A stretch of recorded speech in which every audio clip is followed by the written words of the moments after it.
Mga kababayan, ang pambansang awit ng Pilipinas.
Mga kababayan,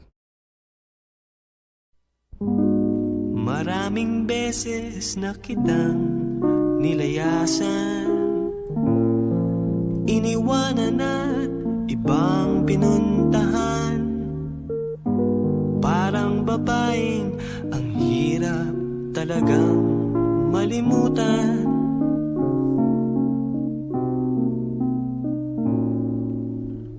Ikaw lamang ang aking laging pinabalikan.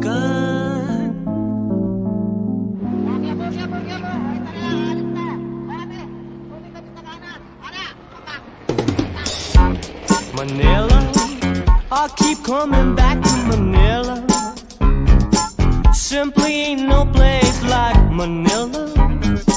Manila, I'm coming home. San Francisco, I've tried to ride in Disneyland, dated a million girls in Sydney.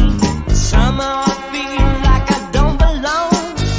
Hinahanap kita Manila, ang ingay mong kay sarap sa tenga. Mga jeepney mong nagliliparan, mga babae mong nagaganda. Manila, and promise me you'll never let go. Promise me you'll never let go. Manila, Manila, I keep coming back to Manila. Simply ain't no place like Manila. Manila, I'm coming home.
Okay, magandang afternoon sa inyong lahat ng mga Dabarkads at mga kabarangay. Ito na naman po tayo, Fred Holder, na naghahatid sa inyo ng inyong regular Sunday afternoon na Barkadahan sa Barangay.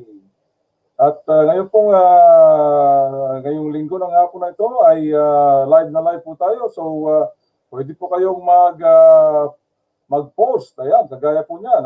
Pwede kayong mag-post live viewer comments nyo upon StreamYard Ayan, example lang po yan. So, pwede po kayo mag-post dyan. Okay. At hinihintay pa natin ang kasamahan natin na si Lisa Javier from Osaka, Japan, as well as Gina Lagag Agustin. So, balit tuloy po ang ating sabi nga nila, the show must go on. Maski medyo madelay ng konti yung ating mga kapartner, the show must go on. So, yan po ang ating motto sa media, sa entertainment media, the show must go on. Okay, at medyo makulimlim po ang panahon. Nakikita po naman ninyo sa ating background dyan, medyo talagang makulimlim ang panahon. And I think today is only 17 degrees. 17, 18 degrees po dito sa southeast. Don't know kung sa Sydney ay 26. Okay, sa Canberra 27, Melbourne sa city po ay 18 degrees din at hindi naman masyadong kalamigan pero makulimlim lang ang panahon. At tama-tama po yan, tama-tama sa mga nag-exercise, nag-walking, hindi po masyadong pagpapawisan, subalit hindi naman po masyadong maiinitan. Ayan, pagkatapos po nitong program natin, maya-maya mga alas 6 ay hahabol pa tayo para tayo naman ay maging fit ang healthy upang tayo tuloy-tuloy na makapagbigay sa inyo ng ligaya. Okay, at samantala po ay ating batiin ating mga listeners dyan, especially yung mga nagbe-birthday po. Ayan, okay, ang mga nagbe-birthday po, palakpakan po natin.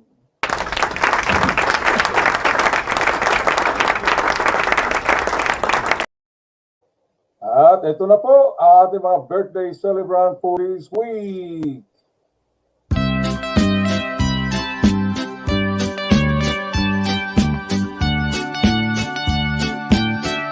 Happy birthday, Lilian Bermudez, Lisa Aquino, De Blasio, Eva Poliero Rods, Nelio Cia, si Apusi, may mga pakabol pa yan. Happy birthday, happy birthday, happy birthday to you. Maligayang bati, maligayang bati, maligayang bati sa'yo. Nawa'y tuwing birthday mo, ikaw ay maligaya. Katulad ngayon, mukha mo'y masaya. Sana'y marami pang birthday ang abutin mo. Happy, happy birthday to you.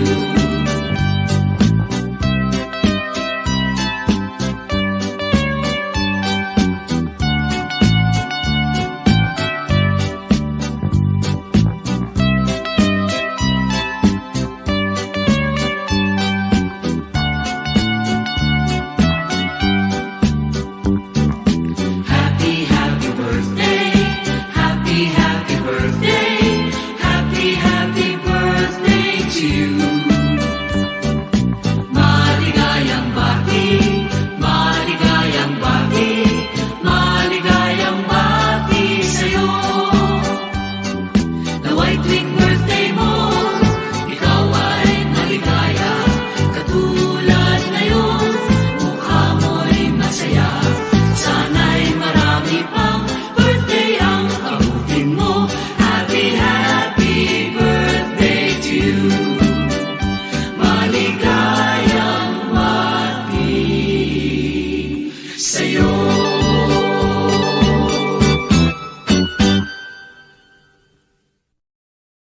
Okay, yan. At muli po ay happy birthday sa ating BFF, Lilian Bermudez,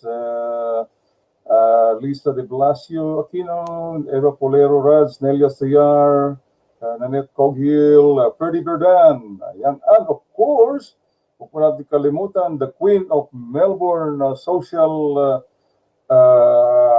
scene, Melbourne social scene, none other than Ate Norma San Diego Santos. Ayan, happy birthday po. Happy 60th birthday, Ate Norma. Okay, correct me if I'm wrong. Ayan.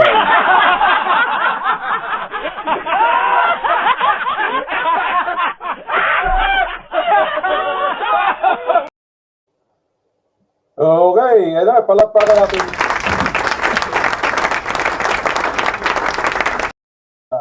Okay, now ngayon ay atin pong sa pakiusap po ng ating kabrad, nakabrad natin na worshipful brethren na si Boyet, Rupo Boyet Paredes, na siya ngayong namumuno sa Davaoenos Organization, Davaoenos of Melbourne. Kailangan ay tama natin yan. Davaoenos Club of Melbourne. Ayan. Ay harinawa ay matuloy po yung kanilang araw ng Davaoenyo dahil ngayon po naman ay medyo alam natin na nagkakaroon na naman ng erratic spiking ang ating kaibigang COVID. So hopefully ay tawag dito ay makaano sila,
Madayaw ug maayong adlaw to all Davaoenos in Melbourne and throughout the state of Victoria. Kudos to the members of Davaoenyo Victoria Incorporated for creating this community celebrating Davaoenyo heritage, history, and culture. Though you may be miles away from home, you continue to embody the Davaoenyo spirit through various initiatives that benefit not only your members, but communities here in Davao as well. I look forward to the success of your upcoming activities and may you continue to uphold the welfare of Davaoenos and the rest of the Filipino community in Australia. Daghan salamat ug maayong adlaw sa inyong tanan.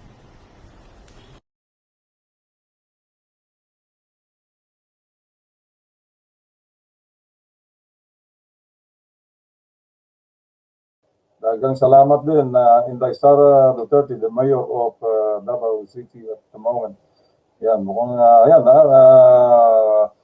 kapatid, Kuyang Boyet Rufo Boyet Paredes, at talagang mahina ka sa akin, kaya 2 linggo na naka-plug in yung araw ng Davaoenyo, at ganoon din ang mga taga Davaoenyo dyan, sila Victor Monte de Ramos, na siyang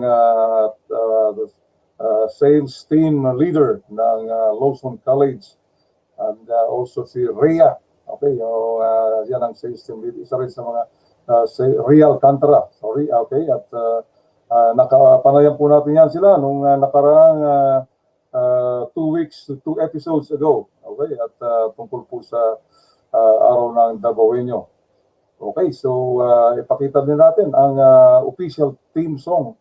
Yan, talagang mahina sa akin to si kapatid at si Kuyang Boyet Paredes. Ito ang official theme song ng Davao City. Bye.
yan, official team song ng City of Davao City. Yan, yung mga inyo po mga probinsya o yung inyong mga capital city, mga kabarangay, meron din po ba kayong official team song? Let us know kung meron kayong official team song at kung araw ng inyong mga mahal na probinsya o capital city sa Pilipinas, ipaalam nyo lang po dito sa atin sa Barkadahan sa Barangay at atin pong babatiin, ipagdiriwang natin, atin pong ikakantahin ng mga official team song ninyo. Okay. Ngayon, sa atin pong pag-explore, pag-surf ng Facebook ay marami tayong mga nakikilalang mga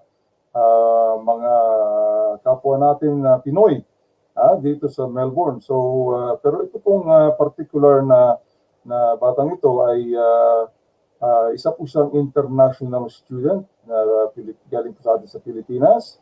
At bago dumating dito sa Australia para mag-aral, she is already a very well accomplished graduate sa atin sa Pilipinas. At marami na po siyang mga experience sa corporate trabaho. At pumunta po dito sa Australia upang magkaroon ng further studies, further opportunities. At ngayon po nandito siya sa ating Barangay Melbourne, ay marami po siyang na i-contribute, lalong-lalo na po sa mga international student community. So very active po siya sa mga international student activities. At the same time, there's a very active Facebook blogger or poster sa Facebook. At marami po siyang naidudulot ng mga kaalaman, especially sa mga happenings sa international student area. So atin pong kinumbida at atin pong kinapanayam ang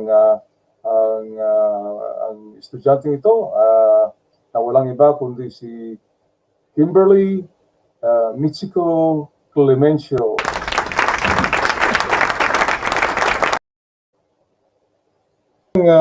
Hapon uli sa inyong mga Dabarkads at sa mga kabarangay. At alam niyo po dito sa atin sa Barangay Teleradyo ay we present to you a cross-section of our community. Okay, hindi lang po yung mga senior citizens, hindi lang po yung mga youth natin, and hindi lang po yung mga Filipino-Australian citizens. We also look after the international student, the Filipino international student, of which there are quite a lot of them living and studying here within our city, within our state. And this afternoon we are lucky to have with us a young lady with so much activities, so much feather in her cap,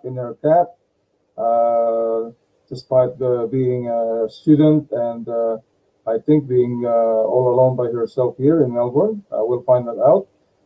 She has endeavored to participate and contribute to the international student groups. So without further ado, let's welcome Kimberly Mitchiko Clemencio.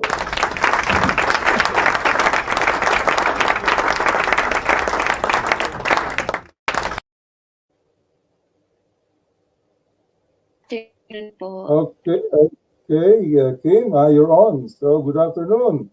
Good afternoon, Tito Fred, and good afternoon din po sa ating mga kabarangay. And maraming salamat po sa invitation para po sa afternoon na ito. Okay, that's pretty good. Like looks like you're quite confident and you're quite at ease with recordings like this. But anyway, that'll be another story. What we want to find out from you, Kim, or is it Kimberly? Kimberly. Oh, Kimberly. Okay, that's a very nice name. Kimberly, tell us about going back to the Philippines. Where were you born, and where did you grow up? And what were you doing there? Were you just studying, or did you started working while you were in the Philippines? Back in the Philippines po, I grew up in Manila, and I graduated po from De La Salle College of St. Benilde under the course of Consular and Diplomatic Affairs. And Wow. after graduating po, I was lucky enough to get the opportunity to work at the Australian Embassy in the Philippines under the Public Diplomacy Unit.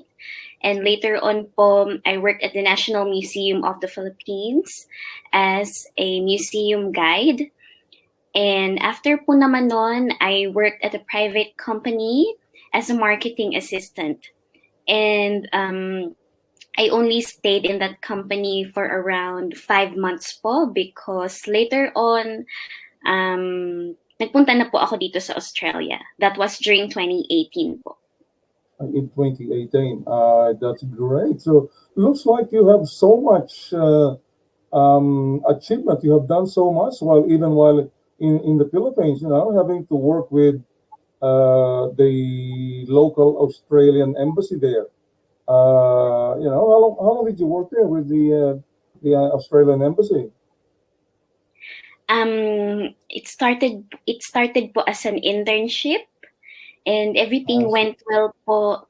So that was a good chance for me po to get exposed in working in the Australian environment.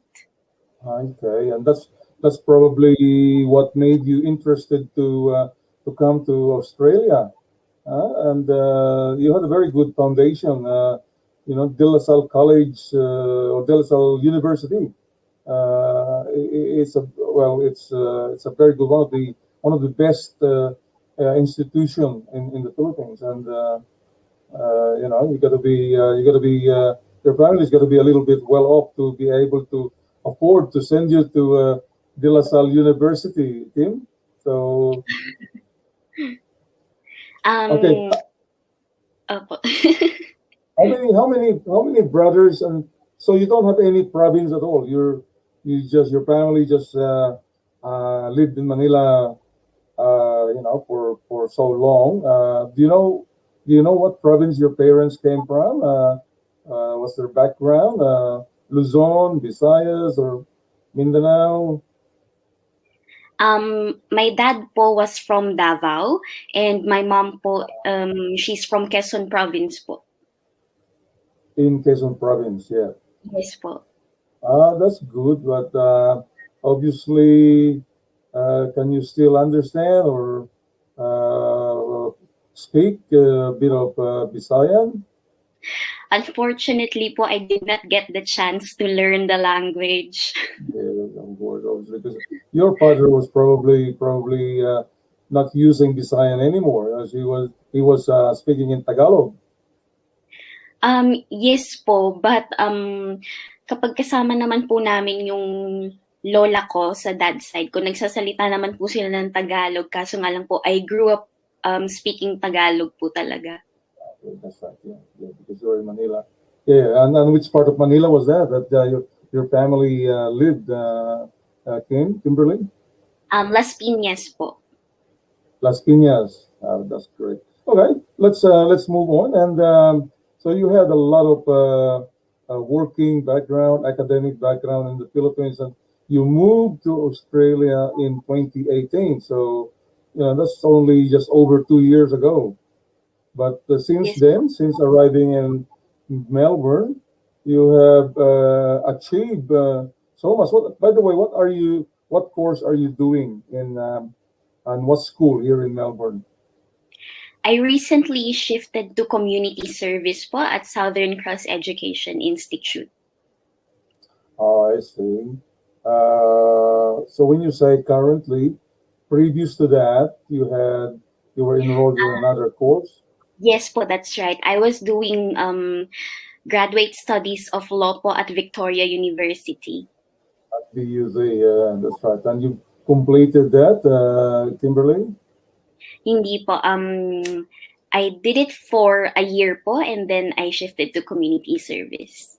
Oh, that's good. That's great. Community service is a great course because that's what basically it is a in-demand course. In Australia, the government is actually uh, giving so much focus and interest on the welfare of the community, especially that we have so many different multicultural communities in Australia. And That's right. I think yours will be very timely. And have you started connecting with any organization or any community organization here in Melbourne? Yes po, Tito Fred. Back in December po, I started doing peer work with Origin, a mental health institution po for the youth, and Okay. we're doing some consultations po with the public about introducing the peer work. Oh, that's great, and that is part of and that will give you some credit towards your course. Is that right, or they are totally a separate thing? It's a separate activity, separate work. Activity. Okay, it's on your own. Yeah. Oh, well, that's great. That's great. And do you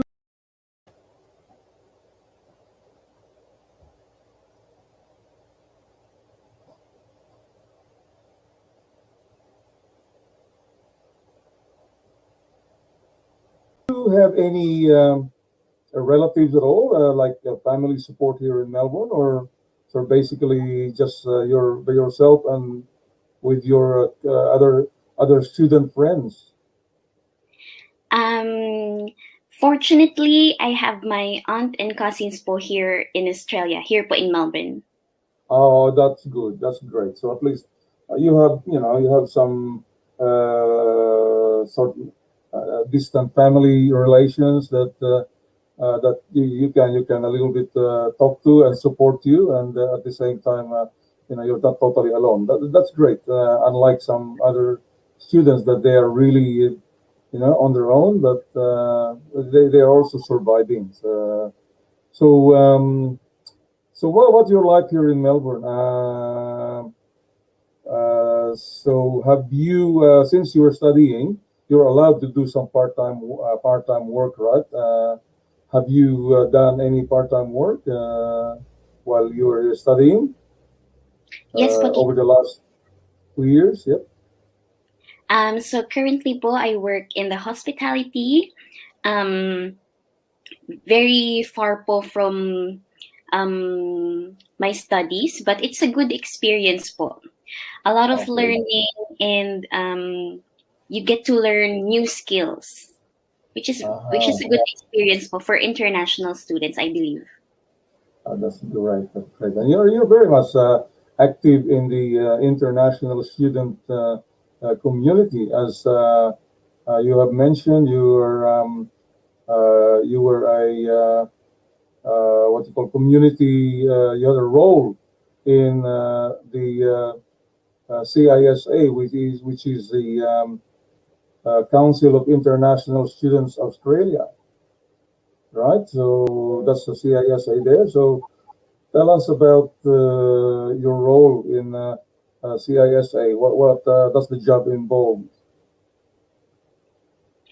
I was recently appointed po as Strategic Issues and Policy Coordinator at Council of International Students Australia. So what I do with CISA po is I help the organization propose policies during public consultations with the minister, or the premier, or the prime minister. That's a big responsibility, huh, Tim? And Yes. So this CISA is basically a non-government organization. Is that right? That's right po, Tito Fred. Okay. And how long has the organization been operating? Has been around? I believe po it's been running for around 10 years na po, Tito Fred. Oh, that's quite a long time, and obviously it has assisted and it has supported a lot of international students, not just like not only Filipino, but all the other international students from different countries. Yes. Okay, so do you have to be a member of this CISA? Do you have to pay any membership dues or fees to support the organization?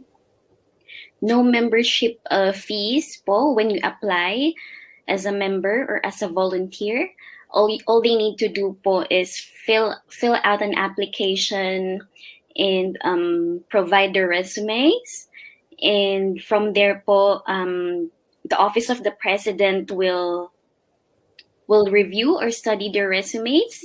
And if successfully appointed, then the Office of the President will send them po an email about the position offered. Okay. And would you know how many members do they have right now, Kimberly?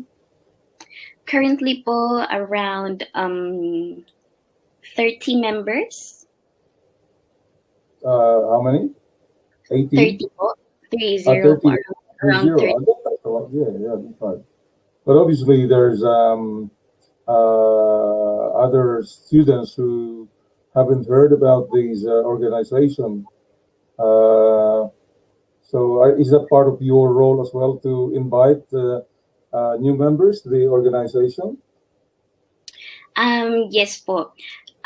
So probably po last quarter of 2021 there will be a recruitment po definitely, and I encourage po international students to join this organization, not only because it will help their resume or anything sort of that, but it will help them build network.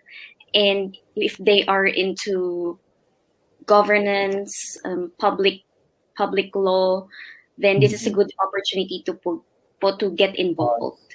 That's right. Yeah, because obviously the CISA has been around for a while, and they obviously are fully aware of the government regulations that impact and affect the students, which is good. And obviously, there are also a few organizations that I heard about, which is mainly Filipino student membership. Are you, by any chance, aware of them, or are you a member of any of these Filipino student-based organizations? I have heard of them po, but I am not a member po. Okay, that's right. Does it just that no one has invited you, or you're not just really what do you call these? You don't have any interest at all, or how was it? How was it that you're not a member of this organization? When I first arrived here po kasi in Melbourne, the first thing in my mind is to build my network with the Australian community, with other international students. So the first step that I took po was apply volunteering for the city of Melbourne and other organizations po based in Melbourne. So during that time po, hindi ko pa po alam yung mga Filipino-Australian organizations. That's why po, later on ko na lang po siya nalaman. And during that time po, I'm handling different responsibilities na po with the organizations that I am into. So it's quite a bit of a stress for me that time to juggle all the responsibilities. Of course. So you just decided to like stick to one organization or focus on one organization rather than having too many organizations in your plate. Huh? So mabuti naman yun. So, and tell us about your becoming the International Student of the Year. That's a very it looks like a very prestigious title, Kimberly. Huh? The International Student of the Year, Vocational Education and Training, or VAT. Okay, so tell us about how did it happen that you were appointed or you were selected as the International Student of the Year. So I'm a Study Melbourne student ambassador din po. So Study Melbourne is the official government organization for international students po.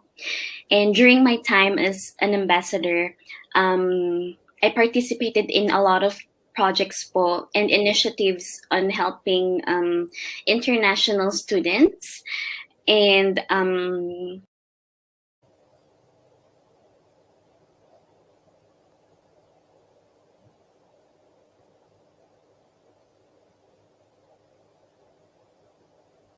last December, I was chosen po as a finalist for the Victorian International Education Awards. And then early January po, they announced the winners. And fortunately, I won the vocational education and training sector po as International Student of the Year. The BAT, yeah, that's right. So obviously that's one of the categories of the awards. There are other categories as well in other areas. Yes. So how long? This is an annual award, Kimberly, right? Yes po, Tito Fred, that's right. Okay. So this is for the year 2020? Yes po. Okay. Congratulations, belated congratulations, Kimberly, and we're quite proud of you. I guess the Filipino community will be quite proud of you as being a international student, basically representing the best among young Filipinos. Huh? So that's great. That's great. Keep up the good work, as they say. Okay, and now one of the projects of CISA or CISA is I've found this is in this together, no international student will be left behind or forgotten. So what is this all about? Kimberly, would you like to tell us?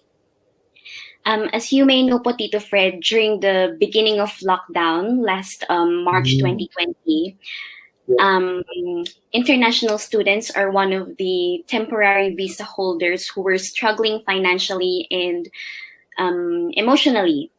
And there were support from the government, like the JobKeeper, Job Seeker programs for the citizens, for the Australians. So that program po, we are still aiming, CISA is still aiming to seek some support for international students, whether they are offshore or onshore. And that includes fees reduction. And CISA is still working very hard on this for international students to have some long-term support from the government. Oh, that's great. So I guess the government is also looking into or providing support to CISA to be able to support their members, the international students. So would you know how many in as far as you know, would you know how many Filipino international students have been I should say adversely impacted by the coronavirus pandemic lockdown? Without specifically naming names, how many percent, I should say, in Melbourne? I don't have the specific number po, but I believe majority of international students are massively affected by the lockdown because most of them po they were on a very tough decision whether they want to go back home or whether they want to stay here in Australia. But it's a very difficult decision po because mostly nawala na po ng jobs. They couldn't support themselves financially. May mga rent na kailangan bayaran, kailangan kumain every day. They have to pay their fees as well. So it was a very tough decision po. So I believe po majority of international students po talaga ay naapektuhan ng lockdown. I see. I know. That's right. And I think there's quite a few community groups in Melbourne that are doing some activities or some projects to support these the international students. I don't know if you've heard about these 5V humanitarian group. They're one of them. Then also. We have, of course, the Philippine Consulate General in Melbourne. Have you actually connected with them personally yourself?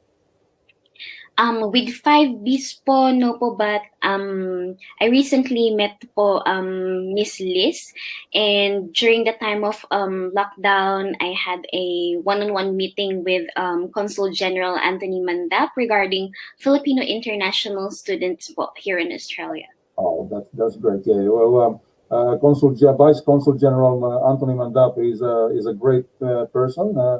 He's very knowledgeable, very smart person. Also, dumating na rin si Consul General Mario Lourdes Salcedo. Yes. So I recently met her din po together with Consul General.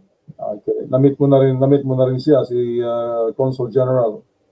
Yes po, very recently lang po. Recently. That's great. So it looks like you've been around, huh? You're well aware of what's happening in Melbourne. So you'll make a very good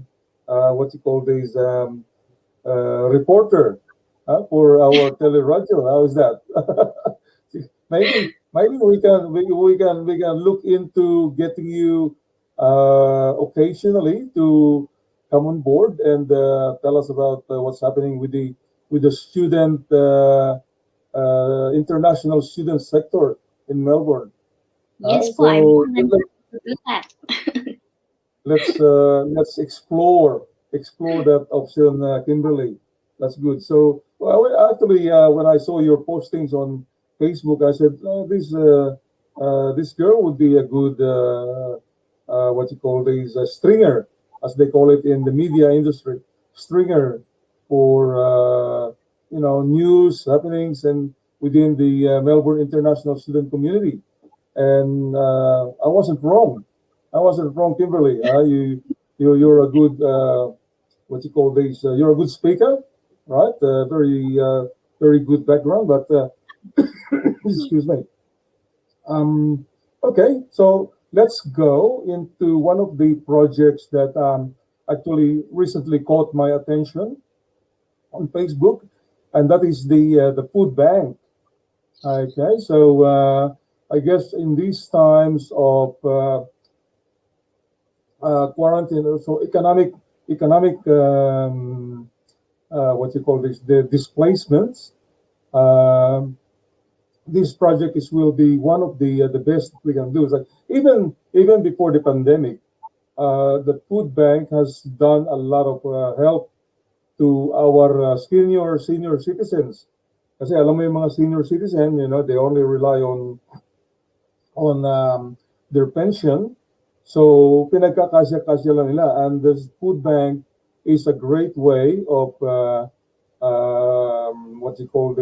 helping their budget for the food. Kasi you can get a lot of good items from food bank. So Kim, so how did you, what's your role in food bank, or Are you just one of the volunteers there? What are you? How did you get to do this food bank project? So this food bank project po is a partnership with Study Melbourne, and my involvement po with this project is as an ambassador, is to share this news to the international student community, because I believe po not every international student knows the support available for them. So this food bank po is for international students. All they have to do is bring their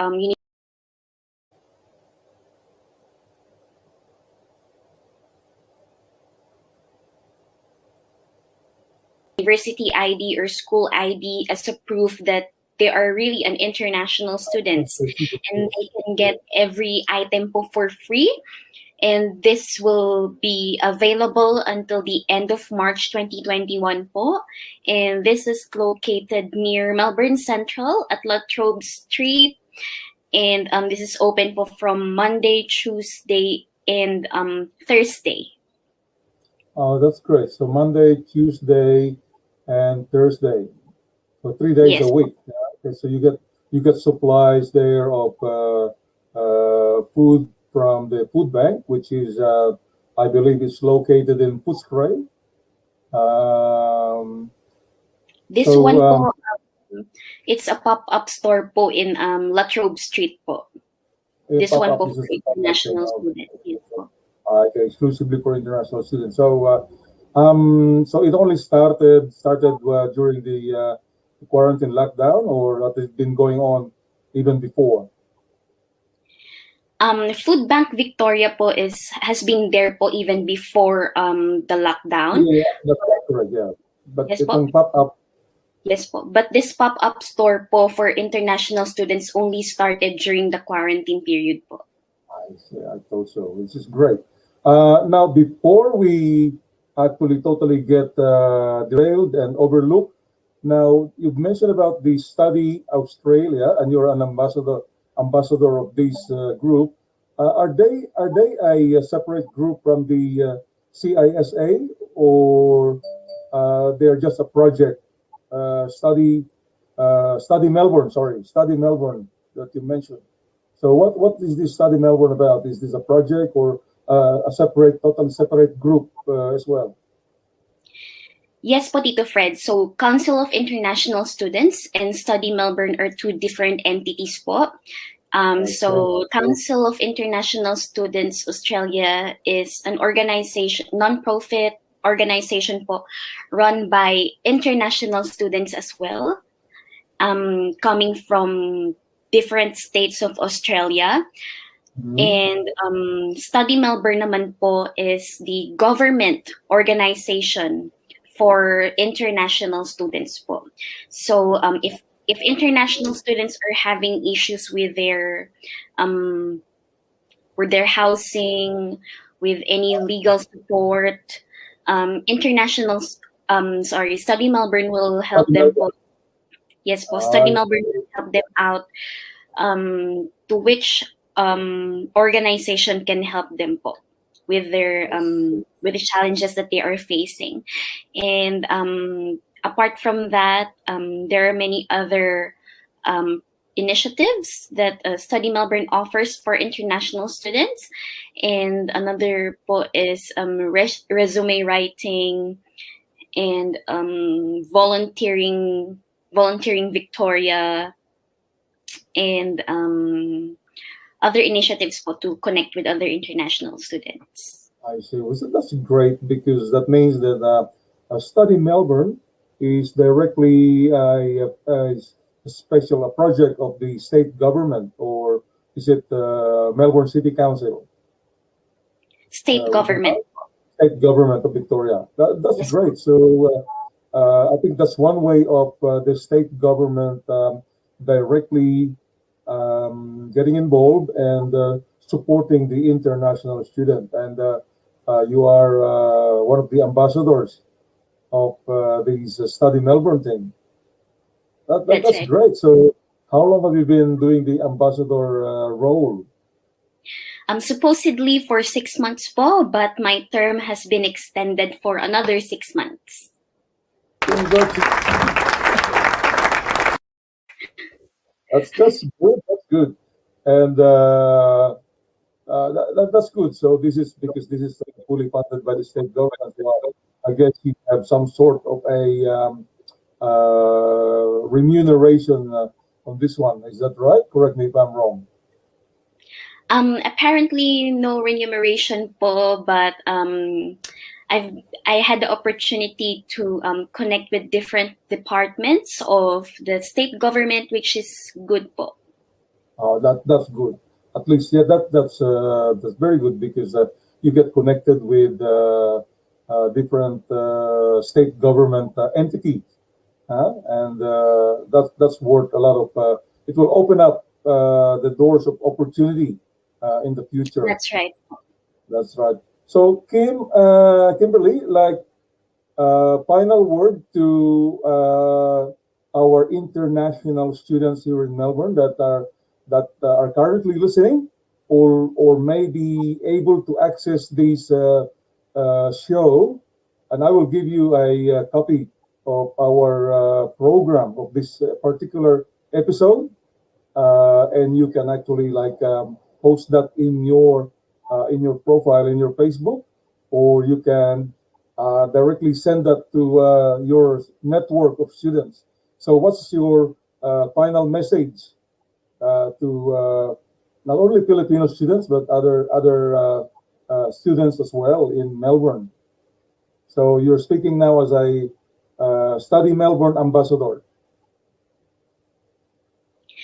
So my message po to other international students, if you need any support or you need any information about initiatives for international students, I am more than happy to answer them. So just feel free to reach me, and I will definitely get back to you, and take every opportunity, like volunteering. This is a good opportunity to network with international students and to build your network. So don't be afraid to go out there, and you will see that later on you are starting to have a good path towards what you want.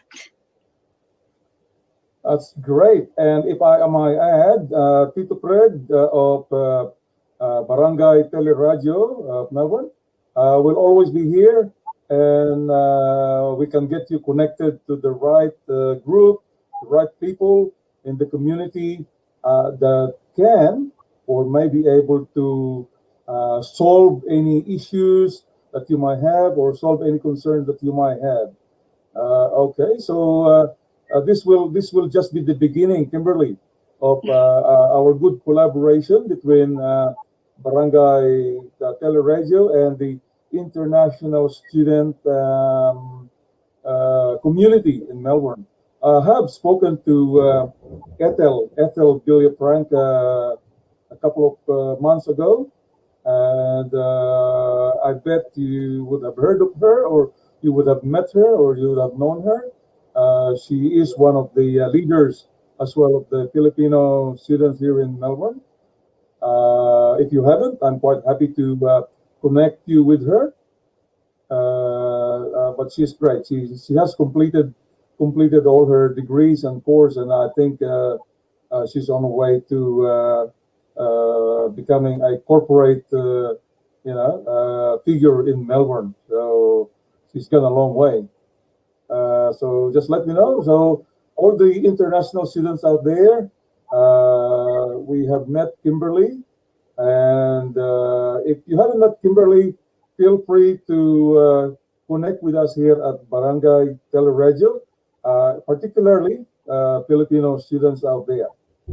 Okay, Kim, thank you very much for taking up so much of your time. You're a very busy person, and all we can say is be positive in this challenging time, but stay negative.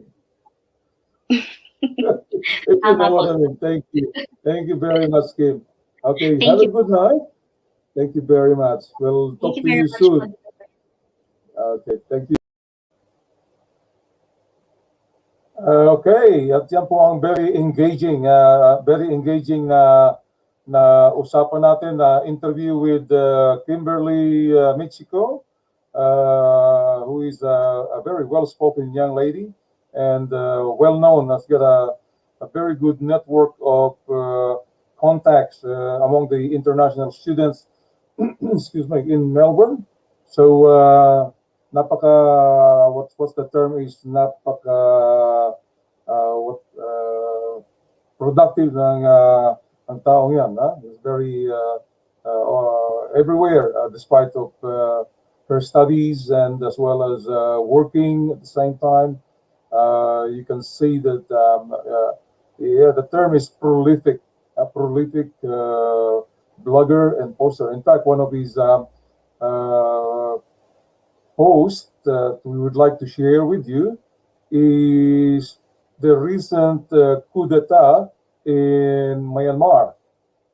Who was captured while a physical fitness instructor was doing her aerobics or exercise in front of the main road towards the Myanmar parliament. So let's take a look.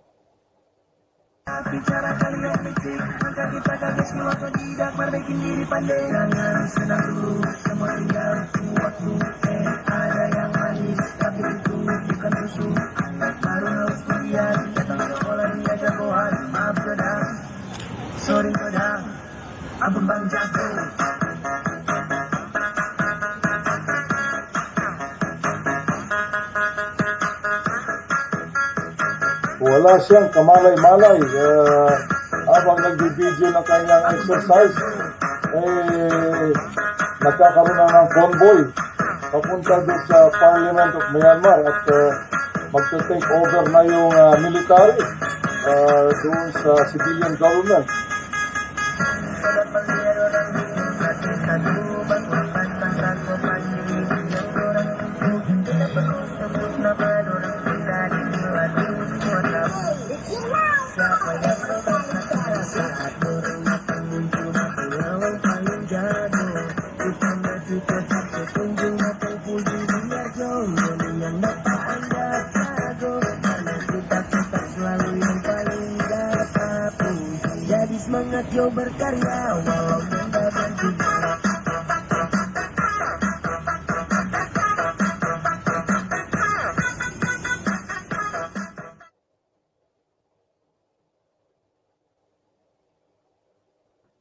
Okay, yan ang contribution ni Kim. Nakita niyo naman na unwittingly napunan pati yung pagpunta ng mga military unit na magpupudita doon sa Parliament House ng Myanmar. So hanggang ngayon ang kanilang leader na si Aung San Suu Kyi ay nakadetain pa ho. So talagang ano yan, it's a very destabilizing event in Myanmar, and a lot of Western countries, Western nation has actually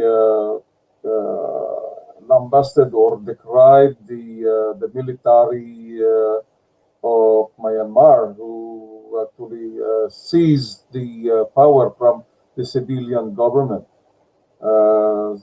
Talaga naman pong Myanmar na yan, meron na talagang history at tradisyon niya ng coup d'etat. Kumaga sabi ng French, coup d'etat. Babasahin naman natin masagwang basahin ng ng Filipino style. Kaya lagay na lang natin coup d'etat. Yun yung pong pag-agaw ng kapangyarihan ng namumunong sibilyan sa isang bansa o isang teritoryo ng mga militar ng bansa ngayon. Madalas po mangyari yan ay madalas sa Africa o kaya po sa South America, at ganun din yata, nangyayari din yan dito sa Asia naman, at madalas rin mangyari yan sa tawag dito sa Bangkok, sa Thailand, and at ngayon sa Myanmar naman. So parinawa naman ay kamuntik-muntik na rin pong nangyari na rin po yan sa atin sa Pilipinas, subalit mas maganda po ang nangyari sa atin sa Pilipinas ay hindi po tagal na nag-take over ang militar, kundi upang matapos lang po at mabigyan ng tuldok, mabigyan ng chapter ang matagal na diktadura ng rehimeng Marcos. Talagang mukhang aktivista na tulog natin. At upang maibalik sa tuna sa mga namumuno o sa normal na pamumunong demokrasya ang ating inang bayan. At after that ay tuloy na naman po ilang presidente na naging nagpalit-palitan na po ang mga presidente natin every 4 years, at ngayon nga po ay every 6 years na ang palitan ng mga presidente. Ngayon po ang problema na lang talaga natin sa ating bansa, sa ating inang bayan ay ang ekonomiya. Yung ating pong government structure is I believe na very na-streamline na at na-professionalize na. Even the military, na-professionalize na po ang military, at yung mga namumuno po sa military ay happy na po sila na sumunod sa civilian authority na siya po namang talagang dapat na mangyari. And ay democratic nation. Ang militar po ay sunod-sunuran lang po yan kung sino po ang mga sibilyan na inihalal ng taong bayan. Dahil ang namumuno po na sibilyan, yan po ay tinig ng karamihan ng ating taong bayan. Ika nga majority, kung sino ang nakaluklok na presidente, senador, at mga kongresista. Ayan. Sabihin man natin, politiko yung mga yan, pero doon man, sa eleksyon na kanilang pinanalunan, ay sila po ang hinalal ng ating mga taong bayan. Okay, wala po magsasabi dyan na may dayaan. At ang ating pong mga eleksyon ngayon sa Pilipinas ay mula mga nakakaraang 2, 3, 4 na eleksyon ay napakatino po ng mga resulta. Wala na po yung mga dayaan ng araw na alam natin na ang patay ay nabubuhay pagka-eleksyon, at ang isang tao po, isang botante ay NPA parati, no permanent address.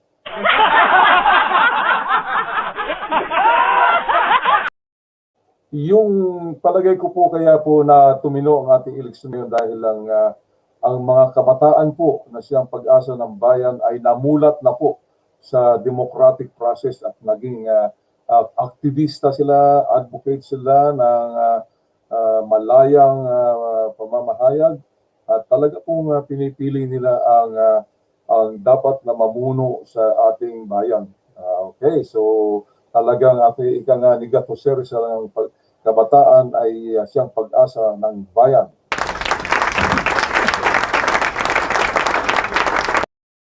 Ayan, that is epitomized by people like Kimberly Mitchiko na siya pong mga susunod na henerasyon ay siyang maaaring mamuno sa ating inang bayan. Okay. Kaya nga po tayo gusto natin parati tayong young para nasa action pa rin po tayo at kasama tayo sa picture ng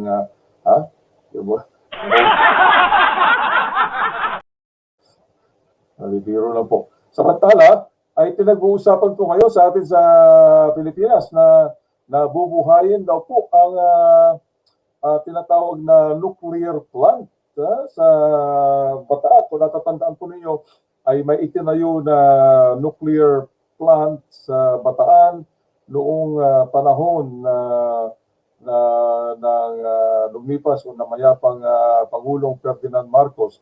Subalit, hindi po ito natuloy. Inabando na po ito ng gobyerno dahil sa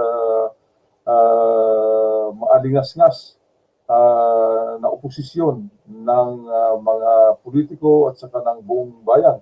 Subalit sa ngayong panahon po ay napakataas po ng ating binabayad sa kuryente ay mukhang gustong tignan ng ating pamahalaang Duterte na kung pwede pong ma-revive o ma-resurrect itong Philippine nuclear plants sa Bataan. So mixed opinions po yan. Libre po kayong magbigay ng inyong opinion kung dapat ba o hindi dapat na buhayin itong nuclear plant. Entering the Philippines' only nuclear power plant is like a step back in time. The Bataan nuclear power plant was built in the 70s and was the first in Southeast Asia. But it never opened. It was mothballed and past presidents were hesitant to recommission it because it was a reminder, they say, of the excesses of former President Ferdinand Marcos's regime. But the country's electricity prices are among the highest in Southeast Asia, partly because its dependence now on imported fossil fuels. That means the average Filipino family spends between 10 to 20% of their monthly income in electricity. Philippines has for decades now been avoided as an investment destination in Southeast Asia because our electricity has either been too expensive or in short supply and unreliable. Philippine President Rodrigo Duterte has ordered his officials to look into the possibility of including nuclear power into the country's energy mix and the possible revival of the Bataan nuclear power plant. It tells the whole world we're ready for nuclear. BNPP has 3 sister plants that have been running for over 30 years. Exact same design. They are in Slovenia, in Brazil, and in South Korea. But what people forget is that no nuclear plant in the world operates without the blessings of the International Atomic Energy Agency, the watchdog. It is quite clear that some parts of the nuclear power plant are aging. But regulators here tell us all it needs is a few years and an estimated $1.2 billion of commissioning, and it will be as good as brand new. But there are also those in government who say the Bataan nuclear power plant belongs to a bygone era. There's already a big pushback on nuclear technology itself. Now you're going to jumpstart a plant which is old and embroiled in controversy. We don't want to start our nuclear program in the wrong foot. You want to start it in the right foot. Environmental activists also believe that the government should focus on producing clean energy instead, like wind and solar. But whether Bataan will be recommissioned by President Rodrigo Duterte or not, one thing they say is for sure. The energy crisis in the country is a social justice issue, and one that may worsen if there is no investment in the country's energy system. Jamela Alindogan, Al Jazeera, Bataan Province, Northern Philippines. Yan po. So talagang magkahalo ang mga opinyon, mga eksperto at mga politiko. Subalit ang magkakaisa lang po tayo ng opinyon ay tungkol sa cost o sa halaga ng ibinabayad natin sa kuryente ngayon sa Pilipinas. Parang dito na rin sa Australia, mahal din ang kuryente dito.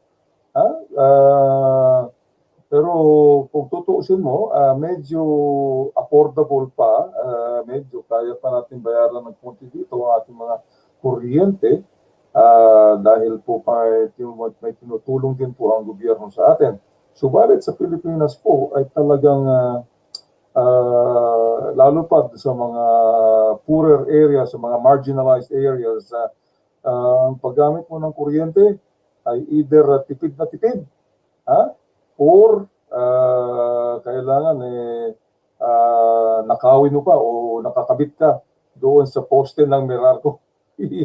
Yun po, yun ang mga paraan ng mga kaya nung araw pa hindi natin naintindihan kung paano magnakaw ng kuryente. Sabi ko, pag nanakaw ng kuryente, baka makuryente ka. Yung pala, posible pala ho yun. Ayan. At maski na meron ka ng kontador ng metro, nagagawan pa rin ng paraan na huwag dumaan sa kontador ang iyong kuryente. Kaya nakakapagnakaw po sila ng kuryente. Samantala po ay break po muna tayo. At mukhang atin pong i-marathon itong ating Sunday program at ating mga kasama po dito ay mukhang nagkaroon po ng emergency at hindi po nakapagtawag dito sa atin. Subalit okay lang po yan. Ito naman, ang sikat na BTS group na K-pop. At sa susunod pong episode natin, ipaparinig po naman natin sa inyo yung bagong grupo naman ng Pinoy pop. Talagang hindi tayo magpapahuli. Magaling talaga ang Pinoy, hindi tayo magpapahuli. So, mas maganda po sana yan. Hindi na tayo magpapahuli, hindi pa tayo magpapauna. Yun ang maganda po. Kailangan tayo mauna pagpapauso ng mga trend, yung mga trend setting. So, anyway, aliwin po natin muna sarili natin dito sa tugtugin ng K-pop BTS. Cause I'm in the stars tonight. So watch me bring the fire, set the night light. Take it! Shoes on, get up in the morning, cup of milk, let's rock and roll. Hey. King Kong, kick the drum, rolling on like a rolling stone. Yeah. Sing song when I'm walking home, jump up to the top of the brown. Ding dong, call me on my phone, nice tea, and I get my ping pong. This day, happy, ready to hit the bass, boom, I'm ready. Life's sweet as honey, yeah, this beat chain like money. Ha! Disco overload, I'm into that, I'm good to go, I'm down, you know I glow up. Hey, so let's go! Cause I'm in the stars tonight, so watch me bring the fire, set the night light. Hey!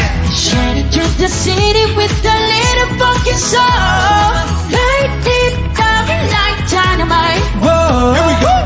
Bring a friend, join the crowd. Whoever wanna come along. Hey! Well, time to time, just to move rocky up the world. Hey! Tell nice skies are light, so we dance the work done. Ladies and gentlemen, I got the medicine for you. You keep your eyes on the ball. This is getting heaven. Can you hear the bass? Boom, I'm ready. Life is sweating, honey. Yeah, this picture chain like money. And disco, I'm loud, I'm into that. I'm good to go, I'm summer. You know I glow. Hey, let's go. Cause I'm in the stars tonight. So watch me bring the fire, set the night light. Hey, shining through the city with a little funky soul. Light it up like dynamite. Whoa, whoa, hey. Da na na na na na na na na na na.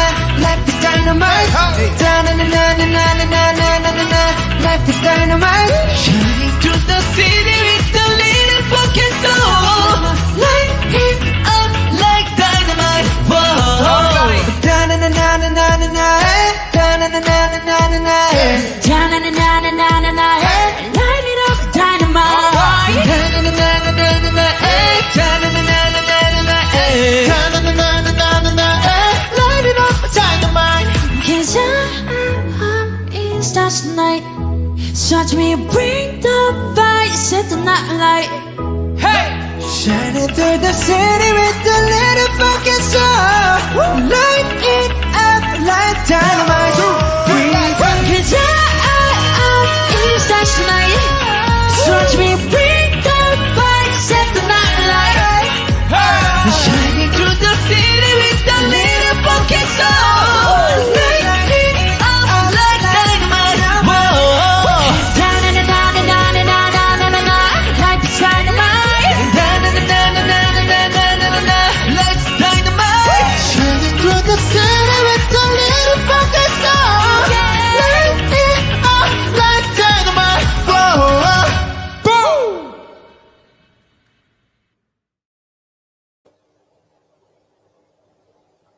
Ayan, okay, sumabog na yung dynamite. Sana ay ang music po ng Pinoy Pop o P-Pop. Yan.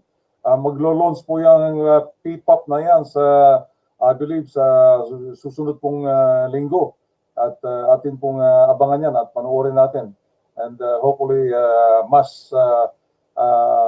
mas makakapag-identify po tayo. Although magaling talaga itong BTS na to. They have won international acclaim and even the American entertainment industry has appreciated their their quality of music. Yung parang ano yan eh, parang yung Gangnam yan eh. So, I don't know bakit mukhang magaling magpauso itong mga Koreano ng ganyang kaling music. It's a hybrid of techno music, electronic music, at the same time a vocals. Okay, so ito nyo, wala kayo nakikitang nag-i-instrumento sa kanila, kundi sila lang may hawak ng mic and vocals nila. But you can see the quality. It's modern techno music. Pero pagdating po sa instrumento, diyan naman natin maipapakita ang galing ng Pinoy sa mga traditional musical instrument, keyboards, chord instrument, at wind instrument. Sa susunod pong episodes natin ay mag-iimbita po tayo ng mga magagaling nating mga musicians, Filipino musicians po. From time to time ay pinapatugtog po natin ang ating isa sa mga pangunahing musician natin dito, keyboard musician natin dito sa ating Barkadahan sa Barangay. So pinapatugtog po natin yan. So papatugtugin po natin. Anyway, ito naman po, ayan, ito rin na isang talented nating kababayan, direct from Osaka, Japan. She was supposed to join us this afternoon, pero hindi natin alam, maaaring merong konting emergency. So hopefully, hindi naman po life-threatening na emergency. So Lisa Javier, okay. Sayang at wala ka dito ngayong hapon, Lisa Javier.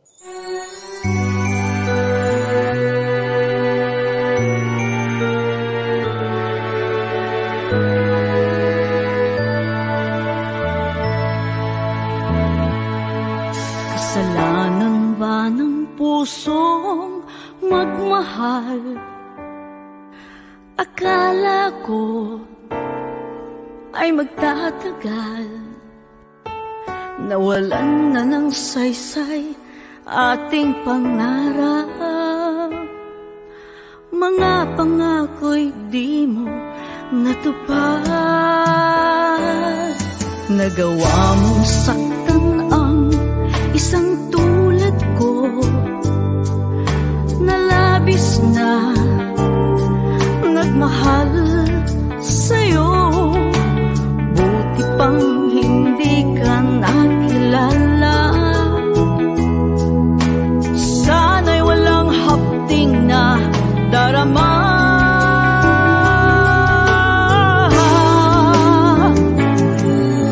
Sayang lang ang panahon kita'y nakasama. Tulad mo'y hindi pala tapat sa pagsinta. Matututunang tanggapin na mayroon kang iba. Nagkataon lang, minahal kita, mali pala.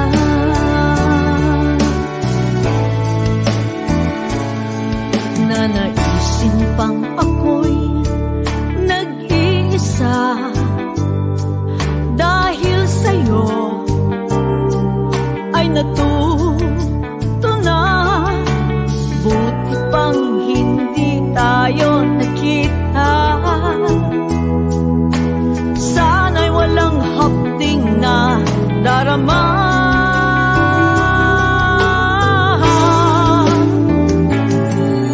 Sayang lang ang panahon kita'y nakasama. Tulad mo'y hindi pala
pagmamahal ko mali pala.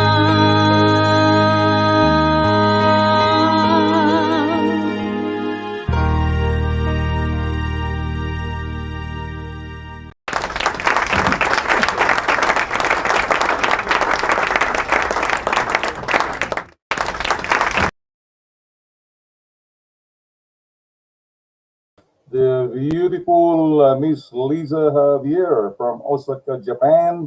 At ewan ko kung ano nangyari po at hindi natin nakasama ngayong hapon na ito. Subalit okay lang po at nakasama natin at kausap natin si young Kimberly Mitchiko na very articulate naman po. So if you're watching, Kim, thank you very much for that extensive or exhaustive interview, and we look forward to having you more and more in our program dito po sa Barkadahan sa Barangay, Red Hover po. So time check po tayo, alas 5:31 po, 5:31 in the afternoon, 7th of February 2021. Okay.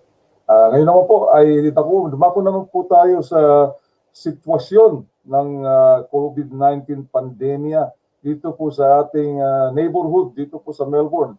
At mukhang akala natin ay mawawala na itong sa Miss Corona o pandemya, COVID-19 pandemic, mukhang pabalik-balik at nag-iiba pa ng anyo, nag-mutate. Yun po ang nakakapagtaka at nakakatakot kung paano po nag-mutate at mukhang nakapasok na rin po yung kanyang variant o mutant dito po sa Melbourne mismo.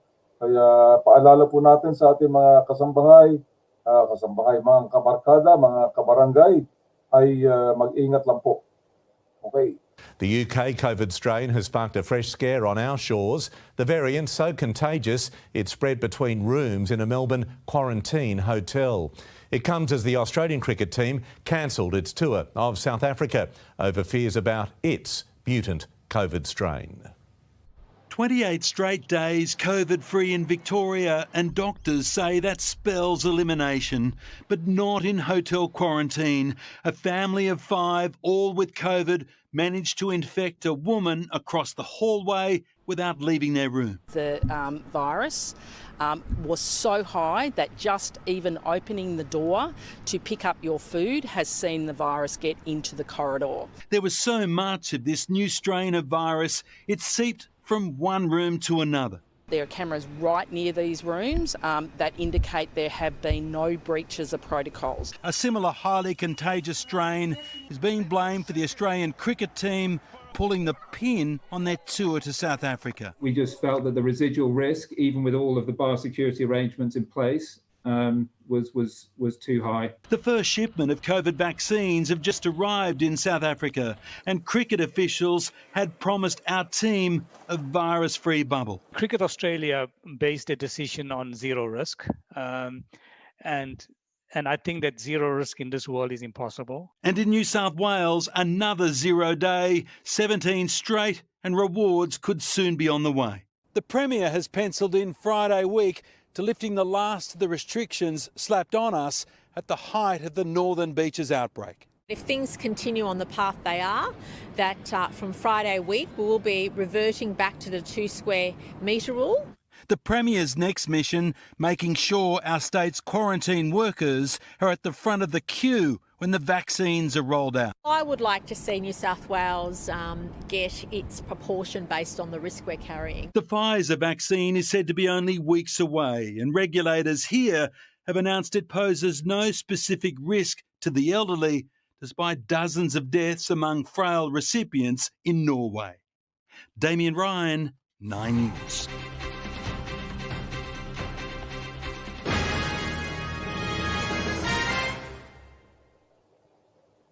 Okay, ayan po. So yung variant na yan ng COVID-19 ay mukhang very, very contagious. Kagaya po ng pinaliwanag ni Minister Lisa Neville, na Police Minister natin dito sa Victoria.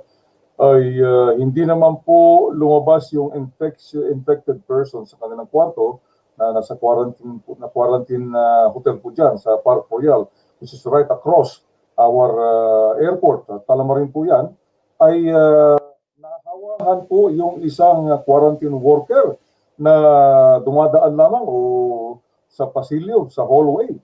So, ibig sabihin po ay talagang maaring nakakalusot itong COVID, ay maaring may pakpak na ito, yung variant na hindi sa may pakpak, kundi mukhang sumasama na sa hangin.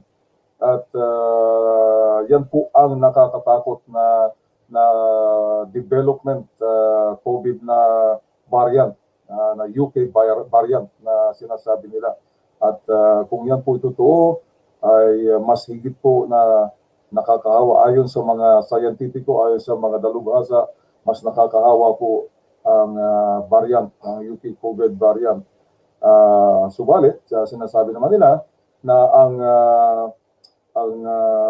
mga symptoms na mararanasan daw pag ikaw ay na-apekto nitong COVID-19 variant ay mas less deadly daw po kaysa doon sa original variant. But again, that depends on the immune system ng tao. Eh kung ang mahawakan yan ay mga senior citizens, delikado na po doon na medyo reduced na ang immune system. So yan po nakakatakot. So particularly sa mga senior citizens. Kaya tayo po ay hindi na masyadong naglalabas ngayon, kundi dito na lang po tayo sa harapan nating internet. Hoy, wag niyong isipin na senior citizen tayo.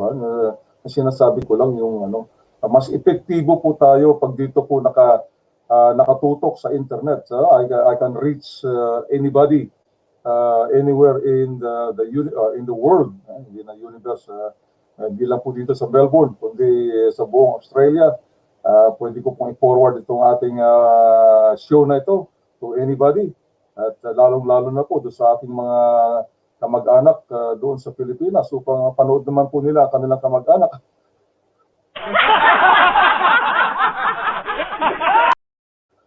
Anyway, thank you sa mga listeners at watchers po natin ngayon.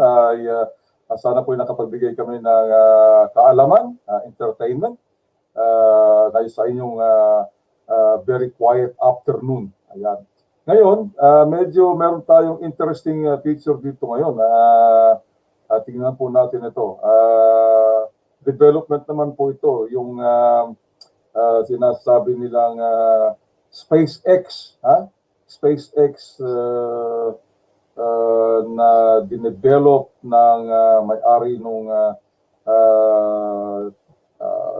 ano ba ito, itong coaching electric car, yan. So ay sumabog po sa kanyang test flight. So panoorin natin.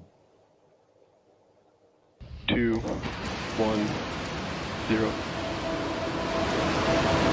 We have liftoff.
Yan po ang SpaceX na pag-aari po ng may-ari din ng Tesla, si Elon Musk. Ay medyo nagkaroon po ng konting aberya. Subalit okay lang yan. Elon Musk po ay siya pong pinakamayamang tao ngayon sa mundo. Na unahan po niya si billionaire software Microsoft King Bill Gates. Naunahan po sila, nag-head to head po silang dalawa, Elon Musk at Bill Gates.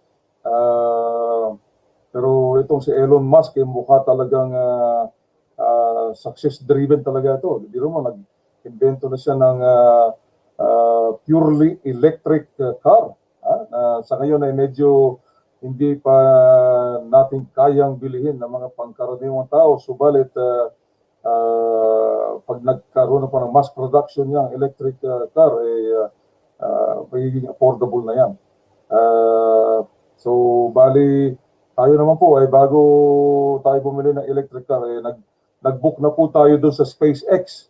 SpaceX na babiyahe po, papuntang Mars. Pero mukhang sa nangyari na yan, mukhang hihingi na ako ng refund kay Elon Musk at delikado pala, mukhang sumasabog, hindi pa nakakaalis ng launching pad, sumasabog na yung SpaceX.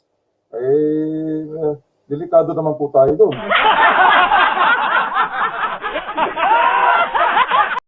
Kaya sasabihin ko na lang sa kanya, yung aking binook na halaga, na hindi po maliit na halaga para makasakay doon sa kanyang SpaceX, ay palitan na lang po niya ng siguro mga limang Tesla car na iba-ibang modelo. Tama na yung isang SUV, dalawang sedan, tatlong sports car na electric car. Happy na tayo doon. Keep the change na lang, Elon, yung natitira pang binayad ko sa iyo sa pagsakay sa SpaceX.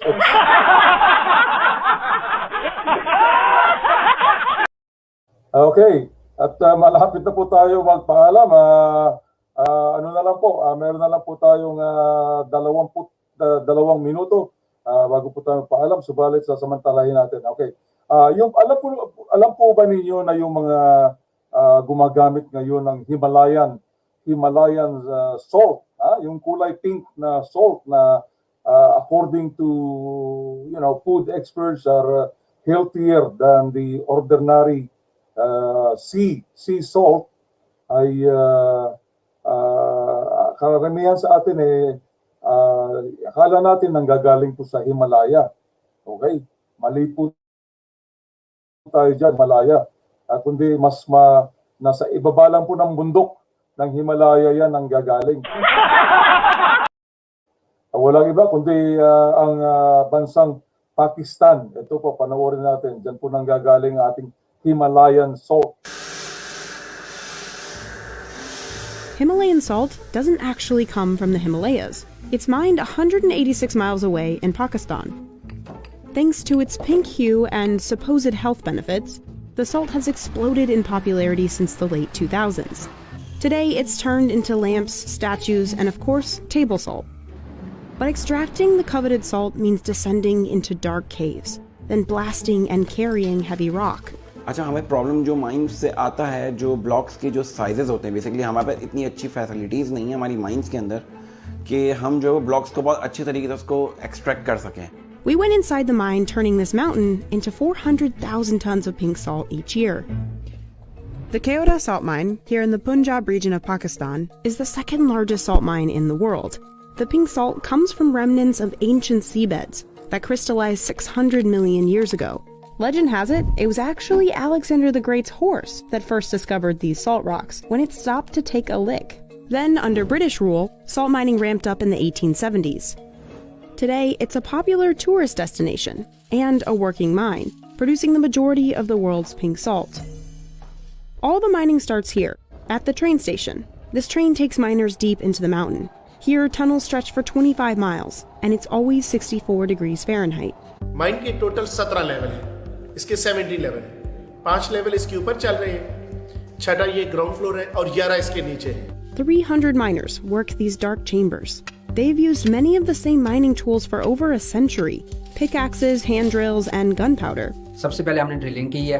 Drilling यहाँ पे हैंड आगर के जरिए करते हैं। उसके बाद हमने gun powder के जरिए पैकिंग की है। फिर सेफ्टी फ्यूज के जरिए हमने इसको इग्नाइट किया है और साल्ट की ब्लास्टिंग हो चुकी है। खबरदार आप सब सेट पे हो जाएं। खबरदार आप सब सेट पे हो जाएं। इसके बाद हम एक महफूज टाइम जो आधा घंटा कम से कम होना चाहिए, उसके बाद हम उसकी साल्टिंग और लोडिंग स्टार्ट कर देंगे। Miners will spend up to 8 hours underground at a time. ज़ाहिर बात है, मैन के नीचे काम करने तकरीबन 30-40 फुट है। हार्ड तो है लेकिन यहाँ पे मजदूरी अच्छी और वक्त पे मिल जाती है। Only half of the mountain salt is actually mined. The rest is used for structural support, so the chambers don't collapse. Tractors haul the mined salt out of the mountain. Each day, miners excavate over 1,000 tons of salt, or about the weight of 157 elephants. Outside, they search for blocks with the best shape and coloring to send to manufacturers. Once picked, the blocks are loaded up on trucks either by hand or crane and sent across Pakistan. Historically, Pakistan couldn't process this raw pink salt, so much of it was exported to India cheaply. India would treat the salt, label it as made in India, and sell it at a premium. Pakistan saw little of the profits. NPR reported that a ton of salt sold to India for $40 could fetch $300 in Europe. In 2019, a social media campaign calling for the end of salt exports to India went viral. That same year, the Pakistani government banned all salt exports to India. The goal? Returning the profits to Pakistan. 23% जो rock salt की मैन्युफैक्चरिंग थी या जो प्रोडक्शन थी जो पाकिस्तान की, वो इंडिया को हम एक्सपोर्ट करते थे रॉ फॉर्म में, जो कि फिर वो री एक्सपोर्ट होती थी ओवरसीज़ में सेम मार्केट में जहां हम ऑलरेडी अभी एक्सपोर्ट कर रहे हैं राइट नाउ। गवर्नमेंट का डिसीजन ये बहुत फ़ायदेमंद है हमारे लिए। But some Pakistani salt exporters suffered. They didn't speak English and couldn't meet Europe's tough import standards. Only about a dozen exporters saw an opportunity to sell products under Pakistani labels directly to Europe. Mohammed was one of them. Every month he purchases 300 tons of salt from the mine for his company Himalayan Decor International. ख्योरा माइंड से तकरीबन salt load होता है ट्रकों में और मुख्तलिफ ट्रकों में लोड होकर बारास्ता मोटरवे हमारी फैक्ट्री लाहौर काना डिफेंस रोड पे आता है, जिसका सफर 350 किलोमीटर बनता है। His artists turn these blocks into more than 200 different products. जैसे कि नेचुरल सॉल्ट लैंप है, इसके साथ साथ ज्योमेट्रिकल शेप्स हैं, एनिमल लिंक सॉल्ट है, ईटिंग कुकिंग प्लेट्स हैं, इसके साथ साथ वॉल्स की जो सी टाइल्स होती हैं वो हम लोग बना रहे हैं। इसके साथ हम लोग ईटिंग सॉल्ट के अंदर काम कर रहे हैं काफी सारा। Most of the work is done by hand, but drills and saws have sped up the process in recent years. उसके बाद उसकी क्वालिटी को चेक किया जाता है, चेक करने के बाद उसकी वॉशिंग होती है, वॉशिंग के बाद उसके अंदर बल्ब और उसके अंदर वुडन बेस इंस्टॉल करके उसको पैकिंग के मराहिल में लेके आया जाता है। हमारे पास तकरीबन महीने के अंदर 10 से 15 हजार सॉल्ट लैंप्स की प्रोडक्शन है। Over in Karachi, RM Salt Pakistan grinds up blocks into table salt. Basically ये इसका रॉ मटेरियल है जो कि डिफरेंट साइजेस में आप देख सकते हैं। यहाँ पर कुछ रेंजेस हैं 2 to 3 kg, 3 to 5 kg, और ये हमारी लार्ज साइड पे आ जाता है, जैसे 9 to 12 हो गया और 12 to 15 kg हो गया। ये रेंजेस में होते हैं basically. Blocks are fed into the grinder and broken down into smaller grains. Workers bag and weigh 1,000 of these pouches of pink salt every hour. Like Mohammed's factory, RM Salt also makes lamps and other specialty products. After the raw material we get, we convert it with a different shape as per our order. Like you can see in the cutting machine, he is cutting different sizes. On this saw, water prevents dust from flying up. But on the grinders, it's not possible, which is why Mohammed's staff wore masks even before the pandemic. Over at RM Salt, as you can see this facility, we have installed a vacuum through which we can absorb the dust. This is the order of USA, one of our client. We are making these goods for them, the moon shape and the heart shape as well. Double drill के बाद हम लोग इसको washing process से गुजारते हैं, क्योंकि इसमें हमें मैनुअली काम करना पड़ता है। उसकी वजह है कि इसके साइजेस जो है वो डिफरेंट होते हैं। The lamps are then coated with a gel to prevent humidity from interacting with the salt, and then they're shrink wrapped.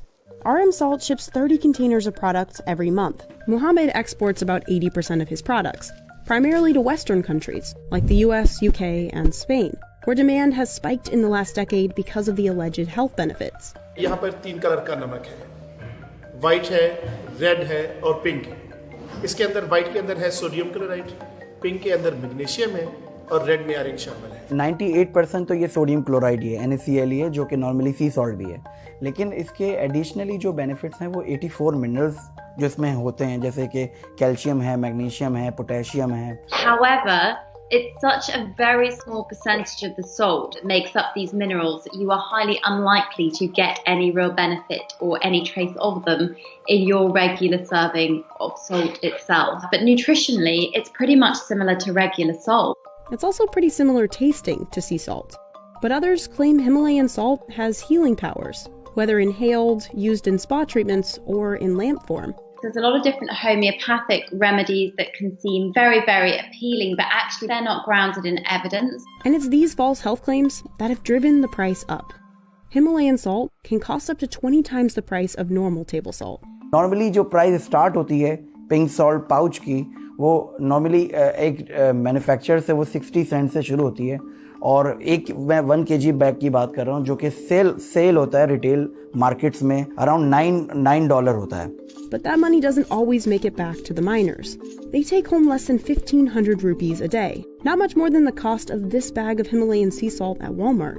And those salaries have stayed the same, even though Pakistan has severed its salty relationship with India, and the pink salt is seeing growing demand abroad. Pink salt की डिमांड इस टाइम पूरी दुनिया में दिन ब दिन बढ़ रही है. मेरा नहीं ख्याल कि इसकी खरीदो फरोख्त में कहीं पे कोई कमी आई है, क्यों कि लोग इसको बेशुमार इस्तेमाल कर रहे हैं और दिन ब दिन इसकी फरोख्त बढ़ रही है. Luckily, the mountain won't run out of salt anytime soon. It's estimated only about 220 million tons of salt have been excavated here, nothing compared to the nearly 6.7 billion tons left.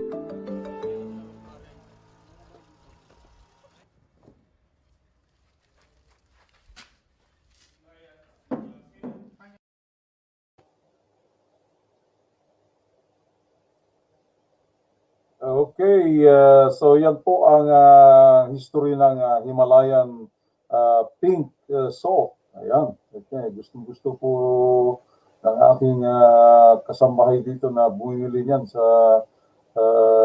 isang pinakamalaking supermarket o American supermarket dito.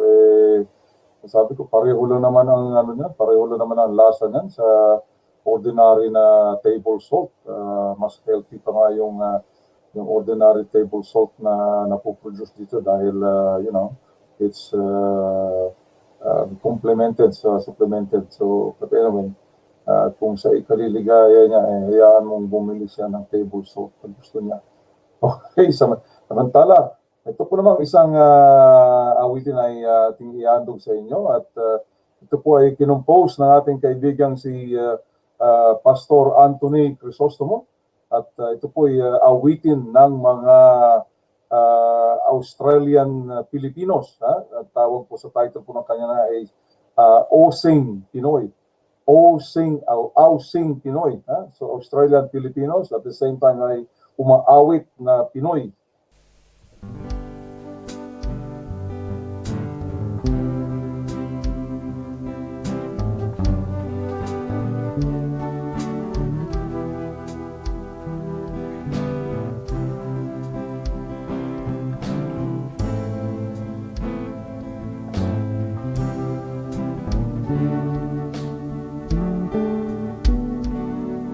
Australia, you're beautiful and a great southland, a dream of every ethnic town, and we are Filipinos growing in your land. Welcome from pain by your warmth. We have some words good enough to thank you, and have great thoughts to express our thanks. So I'll lift up my voice and sing from my heart and shout out loud.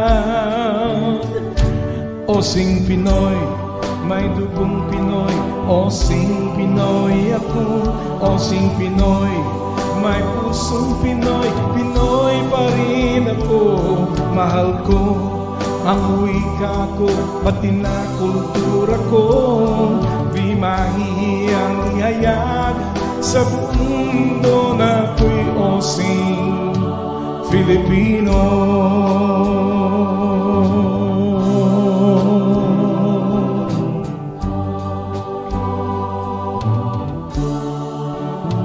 I can't remember much about old friends and can't remember much about homeland, but we won't forget, though we're so blessed, about our beloved native land. We lost some words, hard enough to use it, but didn't lose our hope to learn more of it. For our next generations from all nations to love and embrace it. O sing Pinoy, may dugong Pinoy. O sing Pinoy ako, o sing Pinoy, may pusong Pinoy. Pinoy pa rin ako, mahal ko ang wika ko, pati na kultura ko. Di maiyang iyayay sa buong mundo na ako'y osing Pilipino. Sabi ni Gat Rizal, mahalin mo ang wikang Pilipino. Osing Pinoy, may dugong Pinoy.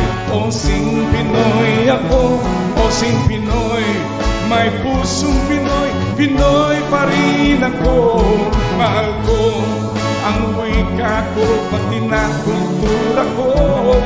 Di mahihiyang iyayag sa buong mundo na ako'y osing Pinoy.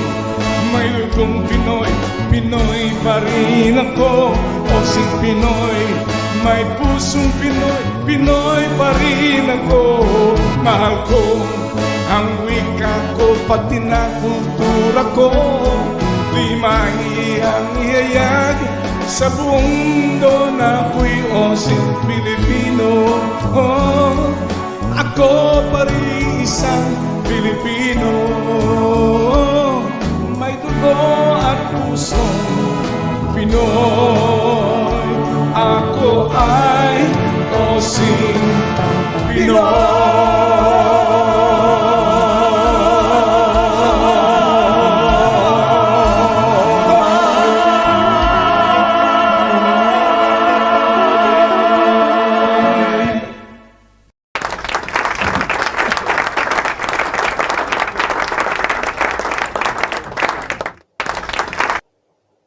Ako, maraming salamat, Pastor Anthony Crisostomo. Ay kasama po natin yan na nagpapatakbo ng seniors group sa western suburb. At very soon ay makakasama po natin si Pastor Anthony Crisostomo dito sa ating palatuntunan kung siya po ay available, at hindi lang po Sunday. Maaaring makasama po natin yan sa ating lifestyle show pag weekdays po, dahil alam niyo naman po, Sunday is a very important day for Pastor Anthony, dahil meron po silang church service. Samantala po ay public service po tayo muna, public service, at ito po ay pinapahatid sa atin ng ating Philippine Consulate General's Office dito po sa Melbourne. At ayon po sa kay Vice Consul General Anthony Mandap ay paunawa po sa mga passport applicants. Okay, ganito po ang paunawa natin sa mga passport applicants. Kailangan po ay sa mga nag-i-email po sa kanila, huwag niyo naman pong pabahain ng inyong email o kaya mga Facebook post sa embahada sa Philippine Consulate General. Ayan. Yung pag-i-email po, para lang po kayo makakuha ng appointment. Pero pagkatapos po ng mabigyan kayo ng appointment, konting pasensya na lang po, konting tiyaga na lang po, at hintay-hintayin na po ang inyong sagot para sa inyong appointment. Hindi po yung araw-araw i-resend nyo yung inyong email. Lalo pong babaha ang email dyan sa kanilang mailbox sa Philippine Consulate General. Ayan, yan po ang pakiusap ngayon habang temporary lang po yung kanilang system. Hindi pa po nila medyo napiperfecto ang booking system dyan sa Philippine Consulate General. At the same time, because sa ating restriction because of COVID-19 ay hindi po sila pwedeng magpaakyat ng mga aplikante sabay-sabay. Kaya konting tiyaga lang po tayo. Anyway, hindi pa naman po tayo pwedeng bumiyahe kaya hindi po natin kailangan ng passport. At alam na ang ating pong pamahalaan, both Philippine government, Australian government, ay magbibigay po ng konting understanding yan because of dahil sa ating pandemic, COVID-19 pandemic, kung nag-expire man ang inyong passport, meron po kayong valid reason. Yung reply po, sinasabi po dito sa notice to passport applicants, lahat po ng impormasyon na kinakailangan ninyo ay isasama po nila sa kanilang reply email sa inyo. Okay. Ito po pinakamahalaga. Kung meron po kayong appointment at kung ano man pong dahilan ay hindi po kayo maaring makarating o makasipot sa inyong appointment, manawari lang po na mag-text o tumawag lang po kayo na hindi po kayo makakarating sa inyong appointment at humingi po kayo ng bagong appointment. Kasi po, para naman mabigyan po nila ng ibang aplikante, yung mga nag-waiting list po. Kagaya sa atin, sa Pilipinas, pag hindi nakarating, meron pong pila yan ng mga waiting list na para sumipot doon sa appointment na yan. At ayon sa paliwanag po ng ating Consulate General sa Melbourne, hindi naman po forever itong ganitong sistema. Kaya konting pasensya, konting tiyaga lang po at temporary lang po itong system natin. Ayan po ang pakiusap ng ating butihing Consul General Odette Salcedo at Vice Consul Anthony Manda. Pasensya lang po, pasensya. Habaan na po natin pasensya natin dahil lahat po tayo ay nasa ganitong kalagayan.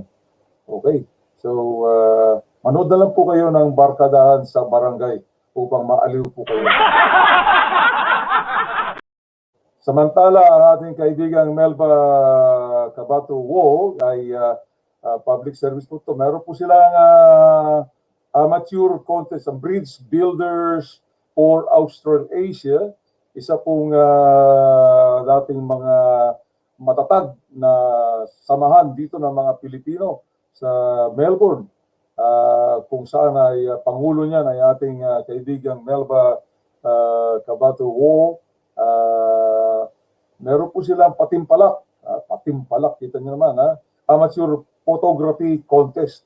Okay. Manililinawin po natin photography contest, hindi po pornography.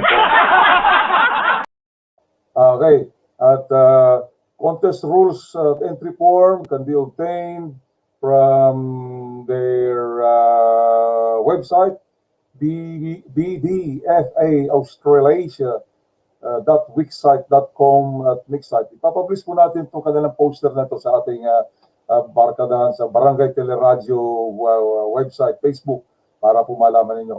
Yung mga mahilig po dyan sa mga mag-photo-photo, camera. Pero I don't know, kailangan po yata dito talaga SLR na camera, hindi po rito uubra yung mga selfie na telepono, na smartphone.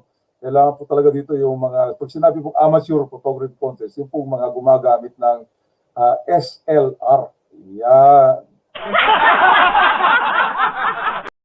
Ngayon, kung hanggang ang inyong pong pag-photo-photo hanggang pang Facebook lang at ginagamit nyo ay mga cellphone, mobile phone lang, mukhang hindi po kayo uubra dito sa photography contest na to. Maski sinasabi nilang amateur ito, kailangan po rin po medyo may konting quality. Medyo may arrive ang inyong entry. Hindi po pwede yung mga pang Facebook quality na na photo. Okay. Ang deadline po niyan ay 31 March. So tama-tama, may isa pa kayong isang buwan at kalahati. Okay. So ewan ko kung ano pong premyo dito. Maaring siguro ay isang tulay kasi bridge builder sila eh. So baka isang tulay ang premyo niyan. Anyway, liliwanagin po natin yun kay Madam Melba Wo kung ano po ang premyo nila sa susunod na episode po natin. Okay, yan po yung mga public service natin sa hapong ito. At tingnan naman po natin ngayon na okay, talagang napasarap tayo ng kwentuhan. So, paalam na po sa inyo mga dabarkads at mga kabarangay. Huwag po kayo magsasawa sa pakikinig po sa atin at panunod po sa atin. At kagaya nga po ng mga listeners natin na nasa Facebook po tayo, ang ating programa nasa Facebook. At pwede po kayong mag-request kung ano man po, may mga birthday, may mga birthday celebration.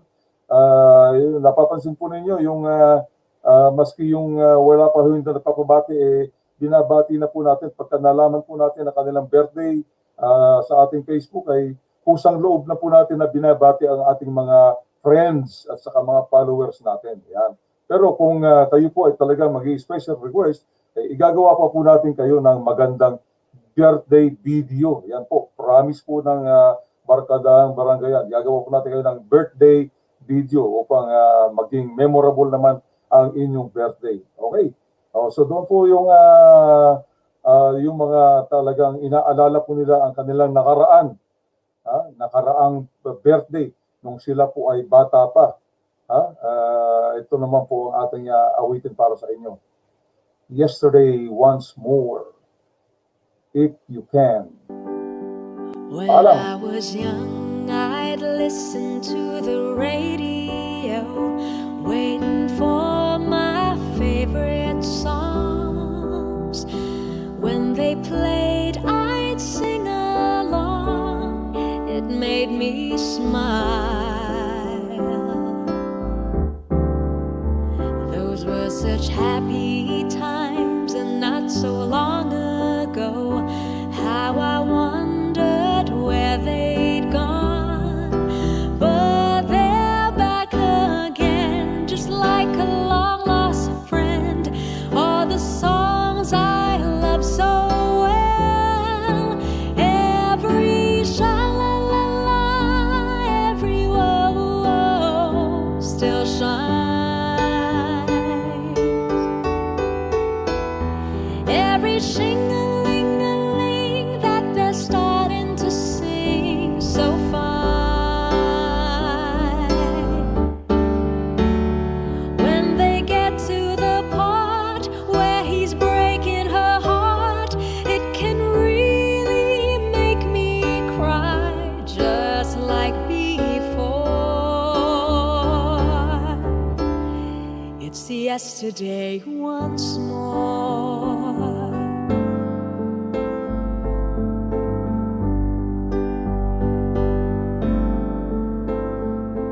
Looking back on how it was in years gone by, and the good times that I had, makes today seemed rather sad. So much has changed.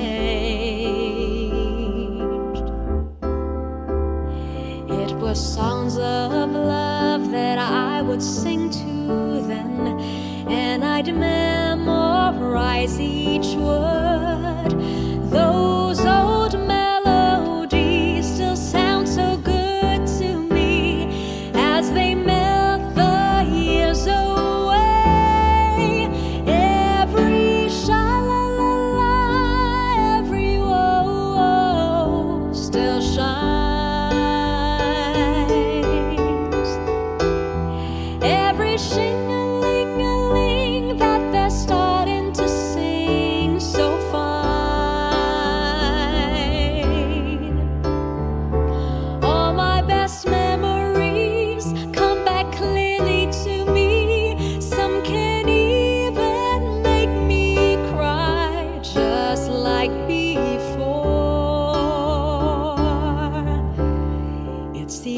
day once more.